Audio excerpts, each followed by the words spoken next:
দিন যতই যাচ্ছে আওয়ামী লীগ ততই সক্রিয় হওয়ার চেষ্টা করছে। গত কয়েক মাসের রাজধানী সহ দেশের বিভিন্ন এলাকায় নিষিদ্ধ ছাত্রলীগ সহ আওয়ামী লীগকে ঝটিকা মিছিল করতে দেখা গেছে। এমনকি বিভিন্ন জায়গায় ফ্যাসিবাদের দোসরদের পুনর্বাসনেরও খবর পাওয়া গেছে। এবার আওয়ামী লীগের এমন কর্মকাণ্ড করতে পারা নিয়ে প্রশ্ন তুলেছেন প্রবাসী অনুসন্ধানী সাংবাদিক জুলকারনাইন সায়ের খান। মোহাম্মদ সোহাগ বিশ্বাসের রিপোর্টে বিস্তারিত।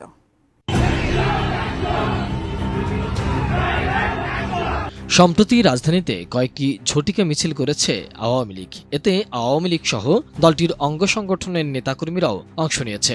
প্রকাশ্য আওয়ামী লীগের কর্মসূচি নিয়ে আলোচনা হচ্ছে সামাজিক যোগাযোগ মাধ্যমে। এবার এ নিয়ে প্রশ্ন তোলেন অনুসন্ধানী সাংবাদিক জুলকারনাইন সায়ের খান।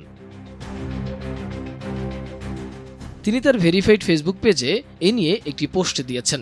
দুপুরে দেয়া ফেসবুক পোস্টে তিনি লিখেছেন, ডিবি প্রধান রেজাউল করিম মল্লিককে সরিয়ে দেওয়ার পর ঢাকার বিভিন্ন স্থানে আওয়ামী সদস্যরা কমপক্ষে 2 বার প্রকাশ্যে মিছিল করেছে, আরও মিছিলের প্রস্তুতি গ্রহণ করেছে। রেজাউল করিমকে সরিয়ে আওয়ামী লীগের পথ সুগম করছে কে?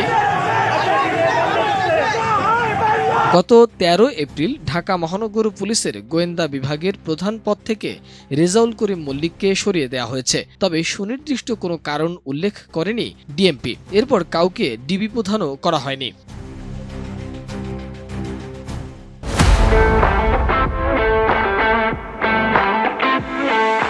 শুক্রবার রাজধানীর উত্তরায় মিছিল করেছে আওয়ামী লীগের নেতাকর্মীরা। ওই মিছিলের ব্যানারে লেখা ছিল ঢাকা 18 সংসদীয় এলাকা। মিছিল থেকে অধ্যাপক ডক্টর ইউনূসের নেতৃত্বাধীন অন্তর্বর্তী সরকারের পদত্যাগ দাবি করা হয়। বিক্ষোভ মিছিলের 3 মিনিটের একটি ভিডিও প্রকাশ করেছে আওয়ামী লীগের ফেসবুক পেজ। একই দাবিতে যাত্রাবাড়ী ডেমরায় আংশিক কদমতলী থানা আওয়ামী লীগ ও অঙ্গ সহযোগী সংগঠন বিক্ষোভ মিছিল করেছে।